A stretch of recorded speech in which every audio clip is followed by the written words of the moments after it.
ரீசெண்டாக பார்த்தீங்கன்னா, நம்ம கஸ்டமர் ஒருத்தவங்க 360 கேமரா கேட்டிருந்தாங்க. சரி ஓகே அப்படின்னு ஒரு கேமரா ஒன்று ஆர்டர் பண்ணியாச்சு. 4G 360 கேமரா இது சரிங்களா. 2 வே ஆடியோ கனெக்ஷனோட வந்துடும். SD கார்டும் சிம் கார்டும் கேமராலே போடுற மாதிரி வந்துடும். 2 ஆண்டனா வச்சு அது வந்து அவுட்டோர் பிளேஸ் கவர் பண்ணுற மாதிரி வேணுப்பா அப்படிங்கிற மாதிரி கேட்டிருந்தாங்க. சரி ஓகே அப்படின்னு எலக்ட்ரிக்கல் பாயிண்ட்லாம் இழுக்கிற மாதிரி இருக்கும். வைக்கிற இடத்துல ஒரு ஃப்ளக் பாயிண்ட் வச்சு கீழே வந்து கேமரா வைக்கிற மாதிரி இருக்கும். ஏன்னா அடாப்டர் டைப் தான், இந்த மாதிரி தான் வரும். அப்புறம் கஸ்டமருக்கு வந்து வியூ பண்ணி காட்டணும். சரி ஓகே வியூ பண்ணி காட்டியிருந்தேன். இப்போ அவங்க ரிசல்ட் வந்து செக் பண்ணுறாங்க பாருங்கள்.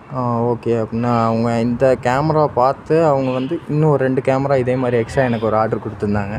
ஏன்னா இது ரிசல்ட் வந்து நல்லாயிருக்கும். ஹியூமன் டிடெக்ஷன் இருக்கும், மோஷன் டிடெக்ஷன் இருக்குது, ஆடியோ ட்ராக்கிங்னு இருக்குது இதில்.